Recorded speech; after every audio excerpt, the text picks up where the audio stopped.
Hello, everybody, and welcome to yet another episode of Witches and Wine. Sorry about the technical difficulties, but Hermes was busy somewhere else, and then he decided to come back and help us out. So it's all good.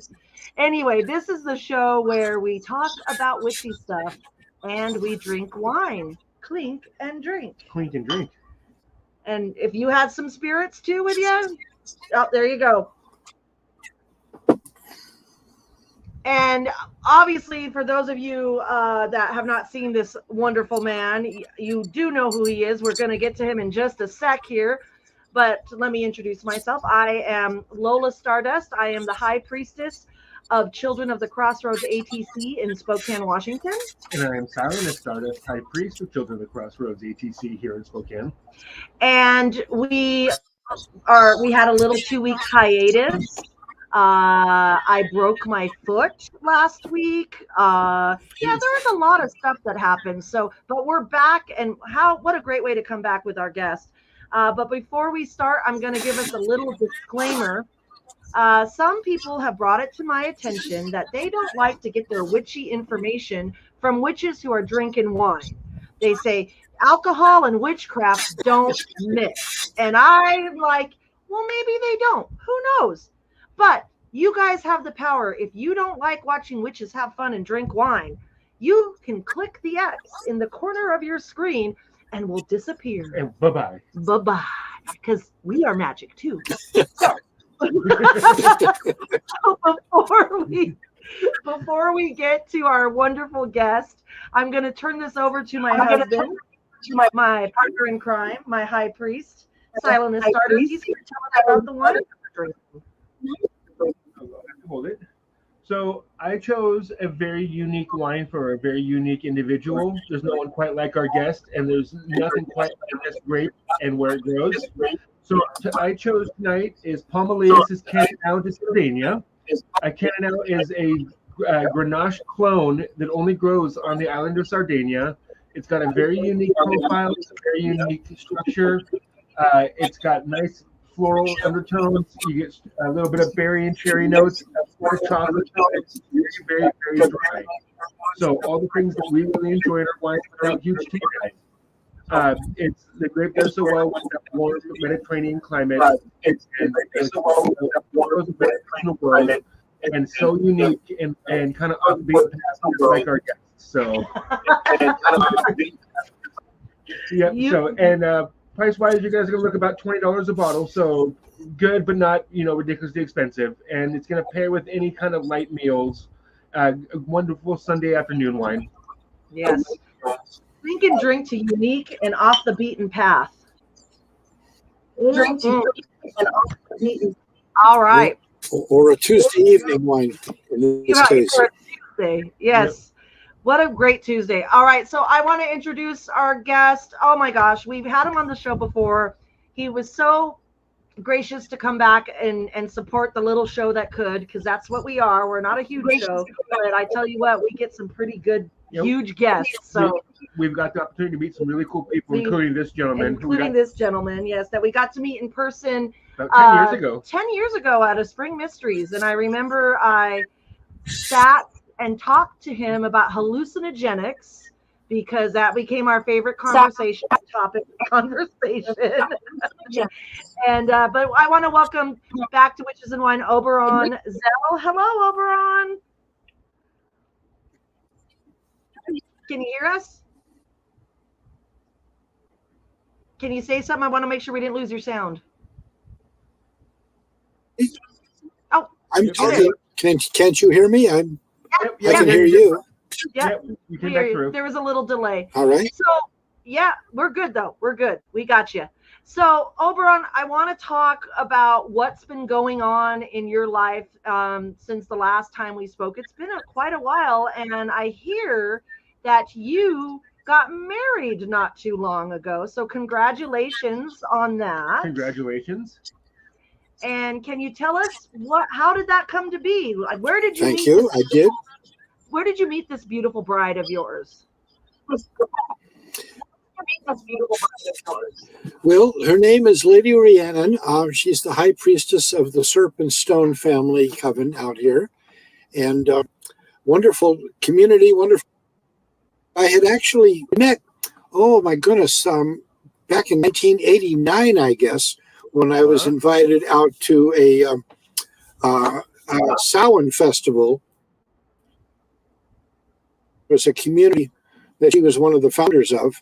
But, Yeah. Morning Glory and I attended quite a few of those. We were brought out every year for a number of years by Lady Amethyst, who ran the Highlands of Tennessee Samhain gathering. And Rhiannon was just one of the many people there. And she was married to somebody, and I was married to somebody. And over the years, off in different directions. Well, I mean, I just didn't come back for a number of years. Lady Amethyst died, and she stopped having these events, and they were quite wonderful. But that was a long time ago, back in the 90s. Yeah. So Morning Glory died 10 years ago, and Rhiannon's partner also died somewhere in that area. And we really didn't think much about each other particularly because we had only met briefly. But then I went on walkabout for a number of years after Morning Glory died. And my path eventually brought me back to Serenade, which is in Tennessee, and Beltane last year.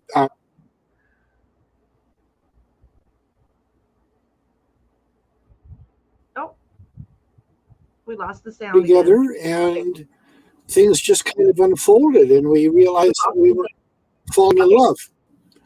Can you still hear me? Yep, we can hear you. I hope so. You came back. Hey, I will. Okay, good. I'll keep on. What's very interesting is that a friend of mine in Los Angeles.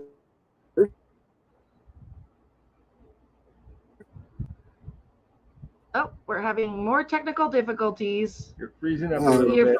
There you go.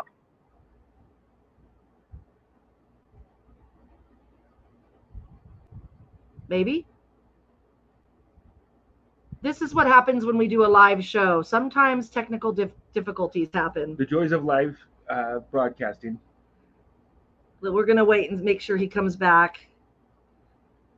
But while he's frozen, I will tell you a couple interesting facts about Oberon Zell. He was the one that pretty much, if you remember the Green Egg magazine. There you are. Wait, you're really breaking up. Unmarried in my entire adult life. I got married when I was in 10. Oh, it's such a bad connection. Sorry, guys, technical difficulties. Let us. And that we were together for 40 years. Yeah. Nor did I ever aspire to be. But suggested that I should make a list of what so I did. I sat down and I made this very lengthy, very detailed list of all kinds of stuff. I listed, favorite books and movies. And I just seemed to be in love with each other. I pulled out the list and showed.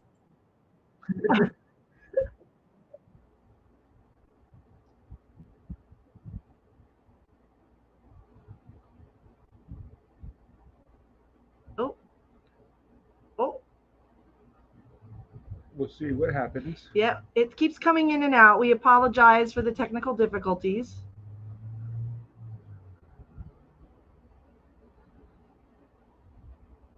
Oh no, we can't hear you now. Let's just see if it catches up with the audio to visual. Yeah. We can't hear you, hon. You know what I think I'm going to do? I'm going to see if I can call you and I can hold the speakerphone up and you can talk through the phone and we can see the video. I think I'm going to do that. Let's try that. We're calling him right now. Okay, I got you. Oh, yep. Go ahead and talk through that. So you guys, you sent a list. All right. Well, let me just mute my speaker here so I'm not getting the feedback. Mm-hmm. All right. So there we go. So I made this detailed list, and I showed it to her, and it was just a perfect match. Yeah. Every single thing. That's awesome. That's awesome. It was. So how long ago did you guys get married? We got married this year on May 17th at Sarah and Aaron at the Beltane Celebration. But the neat thing I've got to tell you about is the proposal. Yes. And that was really epic. Her daughter, who was absolutely wonderful, lives out in Fairfax, Virginia, in Washington, D.C. area. So they get together periodically and spend a few days. So last July, we decided to go on out there and visit with her for the 4th of July. And so there we were in Washington, D.C. at the National Mall. We went to the Smithsonian. We hiked around. We had a wonderful day. And we ended up on the steps of the Lincoln Memorial. Oh, wow. Very cool. For the 4th of July fireworks celebration. There we are overlooking the reflecting pond with the Washington Monument, you know. That's awesome. And I had made previous arrangements. I talked to her daughter, talked to her sister to make sure that everything was good with the family. And so just before the fireworks were ready to go on, I said, let's go down to this little flat place just below the steps so we can get a good view. Mm-hmm. And Diana take a picture of us at the fireworks. Oh, nice. So we got there, and it was just about to go off, and I turned around and went down on my knee and held up the little box at the ring. Nice. And she was blown away. Oh. And she just had time to say yes. And to the people in the... Oh. It hung up. Uh-oh. You hung up. We got you. You hung up for a sec. Hold on.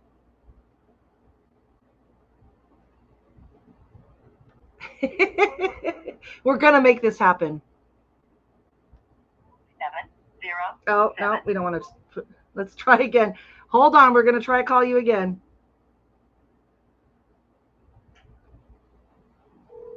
There you go.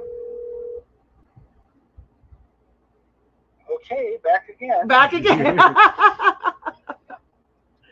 So the fireworks went off, and Yep, and she got this, and we had this great picture of the proposal with the fireworks going off when the Washington Monument and the crowds of people. It was pretty epic. oh, that's awesome. I don't know what I would have done if she hadn't said yes. Yeah, awkward situation at that point. That would be an awkward situation. Right. Should I put mute on my? Unfortunately, that didn't happen. Yeah. Well, can you still hear? So we got married this year. We got married this May 17th with a bunch of big pagan wedding, big huge pagan hand fasting. Oh, We had friends flying in from the West Coast. You know, it was quite. It was an amazing, wonderful wedding. oh, that's lovely. You guys are living in Tennessee? No, we're in near Asheville, North Carolina. Oh, okay. Okay. Do you want to go ahead and mute? You can hear me on your mic, right? Yes. Let me mute my mic. Yeah, mute that so we're not. Okay. How's this? Is it better now? We could still hear you. I just didn't want the echo. There we go. There we go. Right. Okay. Is that good? Yep, that's better. That works. Okay. There's going to be a little bit of an echo. We're going to make this happen. Damn it. Persistence. We are persistent. We're gonna get this. We're gonna get this going. So I want to ask you about some. Well, I love that you shared that story with us. And I want to ask you about the last couple books that you wrote. You have a book. Honey, can you hold this up to the? Thank you. You have a book, brand new book called Handbook for Our Future Parents. Right. Can you look at that? Can you tell us what that's about? Well, this is it's kind of. Oh, there we go again. Hold on. I don't know why it's dropping. It keeps dropping the call. Okay, back again. We're back again. Can you hold that? Let me. All right. There we go.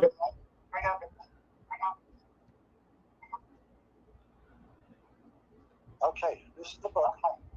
And what's this book about? Well, it's about raising a magical child, and the idea is that many of us were kind of changelings when we were kids. We were the. Oh no, it keeps hanging up. Hold on. Oh no. I don't know what to do. StreamYard, work with us. Is it? It's not ringing. We apologize, everyone. 7, 0. God. Oh no. We're live, people. We're live. Thank you for being patient and staying with us. There we go. We are doing the best we can with what we have options of. Okay, here we are again. Not sure what's going on, Oberon. We've never had this issue this heavily. Someone said there's solar storms coming in. That might be causing our problems here. Oh, that may be. Yeah. So magical Well, it's very kids. annoying. Right.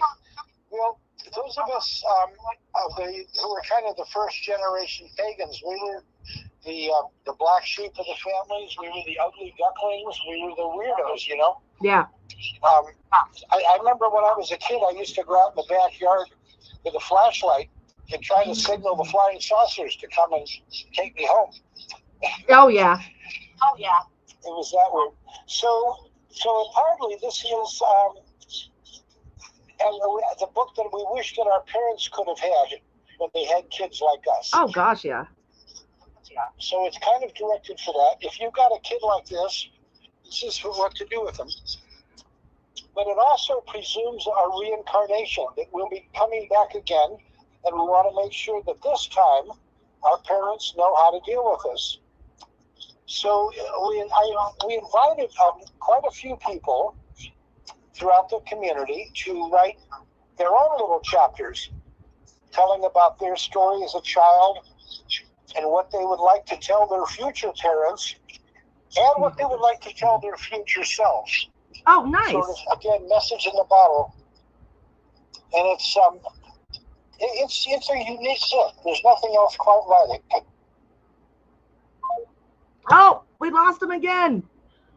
I don't know why it's dropping. I don't know why either. You guys, thank you for being patient. Yeah, the connection's there, then it's not, and then it's there, and then it's not. So we're trying to make it work. 7, 0.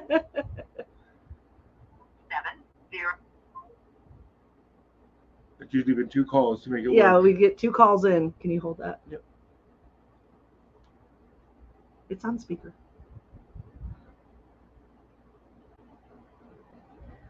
7, 0, 7, 5. No. All right. Hey, can you hear us, Oberon? Can you unmute yourself? We'll see if we can hear you.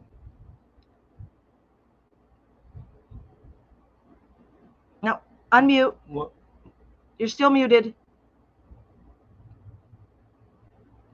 Okay, now talk. That lost the sound. Okay, we're going to try it again.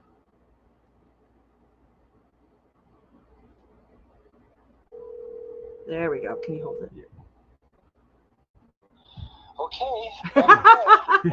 Thank you for being patient with us, Oh. Oberon. We've never had this issue this bad. Yeah, it's I'm so sorry. no, it's okay. We're going to get through it. So it's basically pagan parenting. Yeah. And I think that's awesome because I think there's a lot of us pagans that have kids that we want them to be themselves. We want them to explore. And I'm really glad that you put a book out so we can know what to say to our kids, how to nurture that part of them? Well, I think that you'll find, and I think many pagans will find, pagan parents especially, that this is very comprehensive. I mean, it starts off, with whole sections about reincarnation, and it goes into rebirth and birthing the magical child and how to raise them all the way through adolescence and all aspects of it. How to provide the right stimulation and interesting stuff, how to deal with the adolescence, and everything. I love that. That's awesome. And you've got another book. This is your most recent one called History's Mysteries. Right. And can you tell us what this book is about? Well, yes. This was a fun book. This one really was. I've always been interested in weird little tidbits of anecdotes of history, things most people don't know about, myths and legends, I mean, Atlantis and unicorns, all kinds of stuff. Yeah. So I've collected these little stories over the years, and I kind of felt that they'd be kind of neat to put all together in a book. And I spent a lot of time making maps and diagrams and time charts and just all kinds of stuff. So it's very, very thoroughly illustrated. I love it. It's just got, tons of stuff. And you mentioned unicorns, and I know people, if they know you, they know about your unicorns, but those who aren't aware, can you give us a quick synopsis of how you created unicorns? This was back in the 80s? 90s? In the 80s. In the 80s. In the 80s. Well, that was one of the first things when Morning Glory and I first got together, and we were sharing all of our common interests, which were considerable. I mean, everything. Much like with Rhiannon and I, our common interests were just very complete. And one of those was in mythical beasties, dragons and unicorns and manticores and pegasi and all that stuff. And we thought, well, it would be fun to write a book about that. That was sort of our first book idea. We wanted to write a book that would tell the true stories behind the myths. Yeah. We figured that every one of these myths must have some story, an origin story where it's behind it. So we started doing research and collecting files and traveling around the country and going to museums and libraries and collecting information and filling files. And in the process of that, we discovered the secret of the unicorn.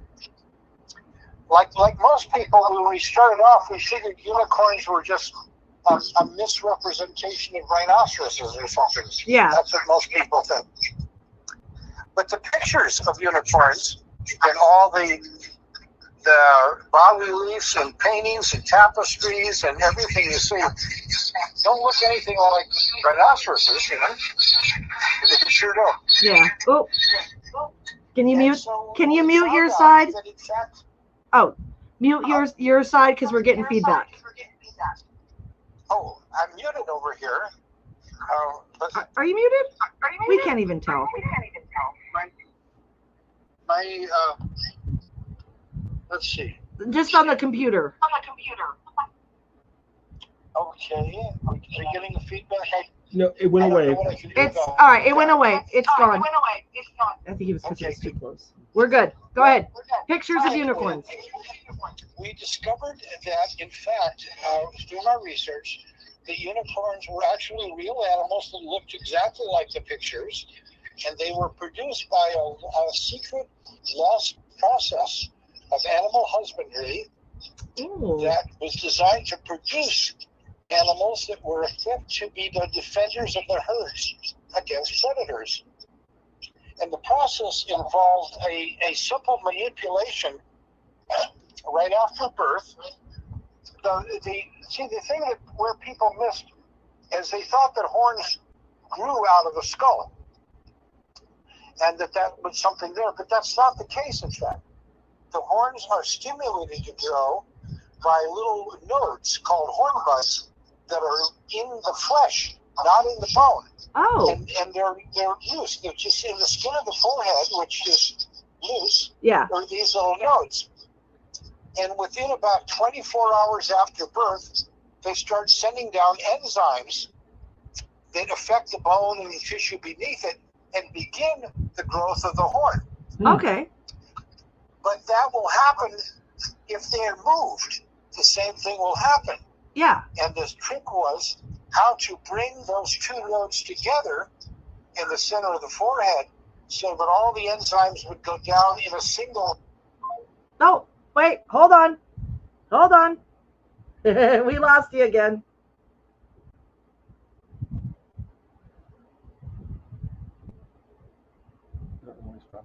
I don't know. There's a connection issue over there. Thank you for being patient, people. We'll be right back. Daniel, I miss you too, buddy. All right. Oberon, we're just as frustrated by this as you are, Yeah. my friend. We're getting there. Okay, we're back again. Okay. Well, I'll try to complete the story really briefly. We found some information. We found, in fact, that a veterinarian had done some experiments with this back in the 30s, and it actually produced a unicorn bull, a taurine unicorn. Oh, wow. And we found that unicorns were not a species.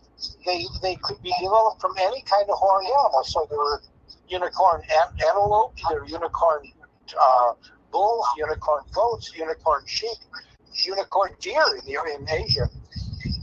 And they were all caused by this process of manipulating the proto-horn tissue to form a single horn instead of two. And that would cancel out the curvature, and the horns would grow straight. Oh, wow. Perpendicular to the forehead, and the animal would be equipped with a weapon. Oh, wow. Not just a headbutting thing, but a lance, a javelin, a spear. You know? Yeah. And so that was it. That was the origin of unicorn. So we said, well, this will be a great chapter in the book. How cool is that? Yeah. Yeah. And we started talking to some friends of ours, and they, one of our friends, Allison Harlow, had some property that she had just bought in Northern California. And she said, well, I got this property, but I can't really live there. I just want to be able to come up for festivals and gatherings. But if you guys want to move up. Oh, we lost you again. Hold on. I think they're having Oberon, I know. We're going to get this. We're going to get it.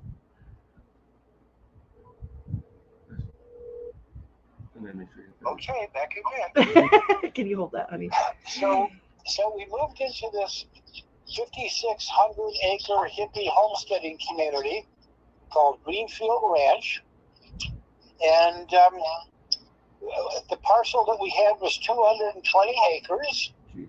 And we lived there for 8 years, and we raised unicorns. Oh, my gosh. And our first ones were born at spring of 1980. That is amazing. And the world was never the same afterwards. The amazing thing to me, though, is that now, 40 years later, the world has completely forgotten. Yeah. Other than a few people who remember personally, these days you talk about unicorns, and oh, it's a mythical beast, he never existed, just a creature of fantasy. Yep. Yeah. And they've forgotten that actually live unicorns walked the earth 40 years ago. Absolutely. And, you know, that's happened throughout history. Unicorns have been created and appeared, and then they go away and they become mythical.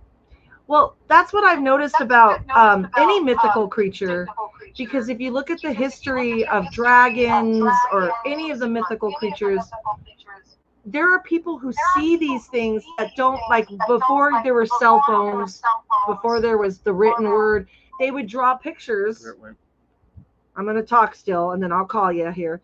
They would draw pictures of seeing these mythical creatures, and they weren't anywhere near each other. They weren't in the same area. They weren't in the same area. And so how can all these people have a group hallucination of mythical creatures? All over the world. All over the world. They have and so, no physical connections with each other.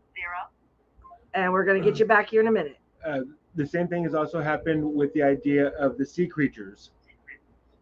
Exactly. Yeah. So the book that we finally wrote, A Wizard's Bestiary, has all the stories about all this. Yeah. All these different Twitters. It's like 1,500 illustrations, over 1,000 Twitters from all over the world through all of history, and I tracked them down to those stories and their origins.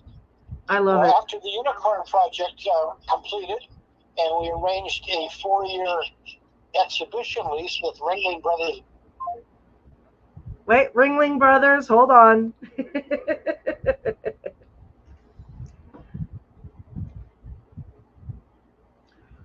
We're not sure what's going on, guys. We've never had this much level of troubles. So thank you for staying with us. Thank you for staying, because Oberon is important, and people are still staying because they want to hear what he has to say.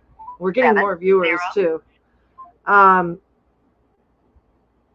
one of the interesting things about Oberon was he was one of the original West Coast pagans as well. Yes. So he has introduced a lot of different things to this side of the country.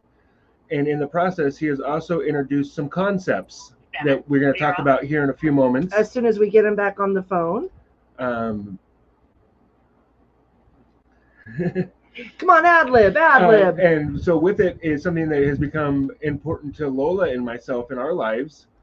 Something that was important to him and his partner. His partner was actually the one that came up with the modern terms. The concept has been around for thousands and thousands of years. Oh, here he is.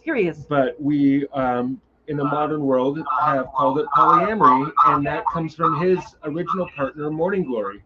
Yes. You want to tell that story for us? Well, sure. Well, Morning Glory and I have both been inspired very early on in our life by a science fiction novel called Stranger in a Strange Land. And most people who are into polyamory are familiar with this because it was really quite profound. It really laid the foundation for the sexual revolution of the 1960s. It was originally published in 1961, and it changed the world. So both of us had been impressed by those ideas and had pursued them on our own life. But when Morning Glory and I met, that was one of our first little exchanges. Hey, well, we're both poly, but we didn't have the language for it. Yeah. We just said that we both read Stranger in a Strange Land, and we wanted to have those kind of relations. Oh. So what you're saying is that you wanted to grok. For anyone who has read the stories at the Robert Heinlein book, one of the most important science fiction books out there, because it created so many different concepts that other books and things were built upon with it. And with this basis, it has given the idea of polyamory, where you can share intimacy and a connection with more than one person, and it doesn't change the value of each connection with each person. I originally read Stranger in a Strange Land when I was in high school, and it didn't make sense to me, the idea of being able to love multiple people or interact with multiple people in that connection levels, because we've been in such a society that told us we know one partner for your life. Well, that's a Christian concept, is monogamy. So so now looking back and thinking about the lessons that were taught in that book, I can see how it inspired you guys' concept to get to the point where you guys could say, hey, we love each other, but we love others, and we want to be able to connect with each other and not devalue what we have, but only enhance the values that we exchange with each other. Exactly. Love shared is love multiplied. Love shared is love multiplied. I love that.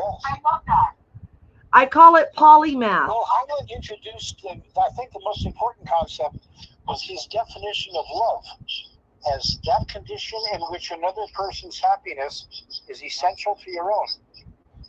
And that was very profound. So we were both very much impressed by that, and we lived that way. And eventually, we connected up with, we had various lovers while we were together.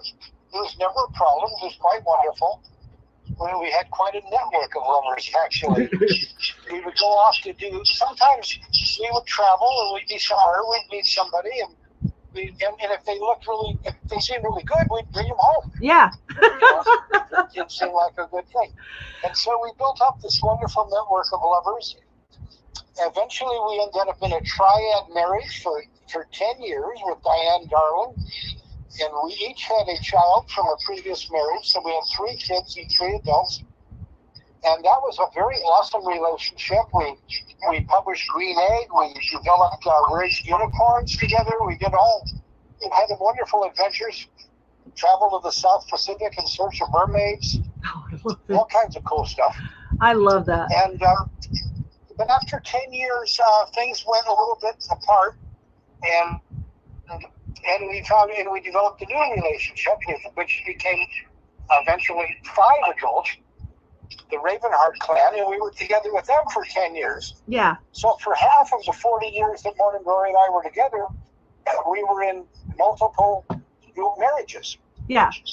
Well, somewhere along in the process of that, back in 1990, Morning Glory was talking about some other people we knew who were really trying to have an open marriage and not doing very well with it.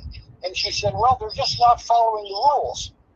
And Diane said, well, why don't you guys, why don't you write up an article about the rules you're always talking about? So we'll publish it in Green Egg. I love it. So she wrote an article called Bouquet of Lovers, which was published at the Beltane issue of Green Egg in 1990. And in that, she had to find the right language to describe what we were talking about, because people were using words like polygamy, Yeah. which means marrying lots of people, or omnigamy, which means marrying everybody, or open relationships, or non-monogamy, but none of them really talked about what it is. And so she and I discussed this, as we do, and we came up with the term polyamory. Yeah. Which means loving many. Very Yeah. simple. Yeah. And polyamorous for that such condition. And she put that into the article, and that was it. Finally, there was language for this, which was very profound. And suddenly people showed something way to talk about Yeah. relationships.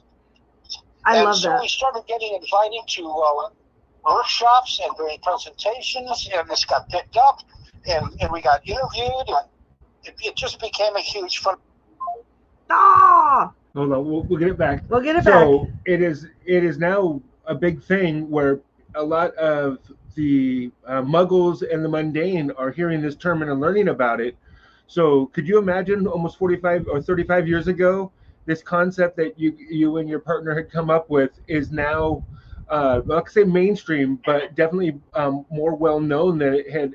I can imagine you ever thought it would be, at least in the semi-modern world, because of so many different tenets and things that we have been led to believe is the right way, when the right way is what's right for you. And you guys were trendsetters in so many different ways with that concept, with your guys' property, with your guys' church that you built, with your concepts of love and incorporating them into the modern world.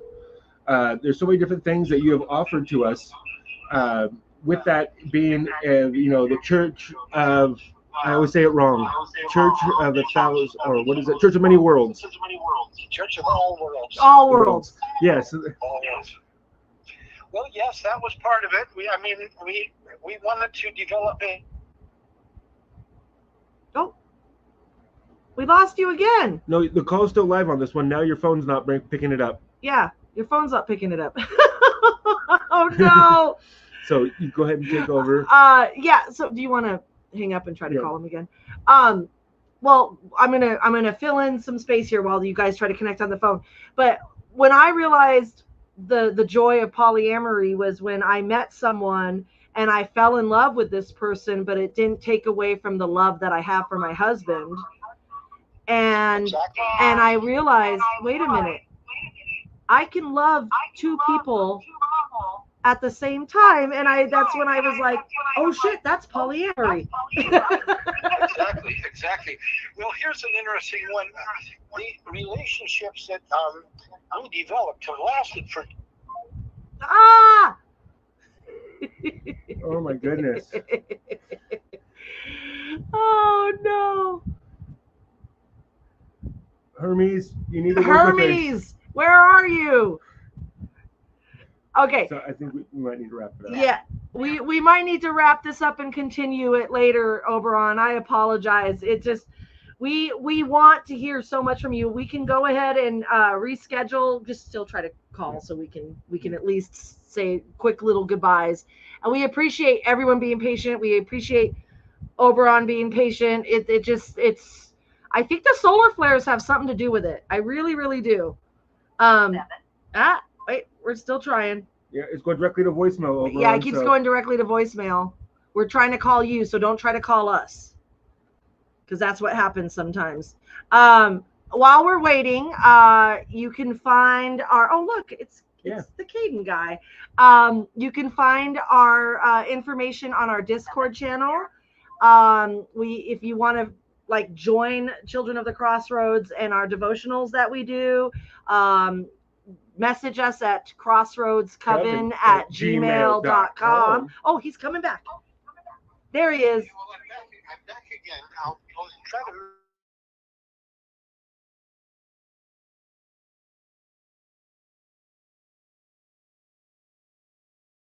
Our amazing, wonderful wedding in May. Among the people who attended, 5 of the women who attended were my former lovers. Oh. You know, who were there to support us and be there for it and cheer us on. And it's a wonderful thing, because these relationships can maintain for decades through other marriages, other relationships. You know, you've got that. It takes a village too. It does. And I want to. Go ahead. They say it takes a village to raise a child, but don't forget it takes a Viking to raise a village. Yeah. Well played. Well played. And in the Charge of the Goddess, it says, all acts of love and pleasure are my rituals. And so that, to me, when I hear that, it means that in the honor of the goddess, in loving her and sending her message, it's love. And we talk about love in all forms. And so I think it's amazing that you got that word out there to describe many love. But before we drop the call again, if you're just joining us, we're having technical difficulties. We've got Oberon on our phone because I've got him in my phone. That's how close we are. But Oberon, we're going to continue this when we have a better connection. I'm going to welcome you back. Is there anything else you want to say before the call drops? Well, it's so awkward because every time I'm trying to talk, then it cuts. I really wish we could make this work better, because what I would like to say, though, is we did not anticipate that these things would become a huge movement. Yeah. But in both the cases of paganism and polyamory, these are places in which I personally was involved with introducing terminology and language that people adopted, and they grew into huge, amazing movements. And then I think often of one of my heroes was Benjamin Franklin, who was asked what his greatest invention was, and he said it was Americans, because he's the one who came up with that word and spread it and got people who were totally separate things. People who have been Virginians or Baptists or Catholics or English, whatever they were, to come together and be Americans. I love it. And because of that, we had an American Revolution. Yep, I was noticing your shirt. Yeah. Right, and I think the same thing happened here. Having a word to describe you that other people can pick up, and you can say, well, this is what I am. This is who I am, and other people can say, hey. There it went. There it went again. Oh, Oberon, we could talk for hours. I promise you, we're going to figure this out and we'll get you back on the show. I'm telling you, technical difficulties today. I think it's just not in the cards, and I want to talk to you some more. So we're going to do our closing. We love you, Oberon. If you have any questions about our coven, you can email us at crossroadscoven@gmail.com. I'm sorry, what was that? That's crossroadscoven. I was acting like like I went mute too because all the connection problems we've had. So you guys clunk, clunk, clunk, clunk. Redial. So, crossroadscoven@gmail.com. And email us there, and we will give you a Discord channel. And oh my gosh, Oberon, I wish we could hear you. Thank you for being here. We're going to invite you back. And until next time, everyone, walk with the goddess and be kind to one another, and blessed be. Thank you, everybody. Remember to clink and drink. Clink and drink always.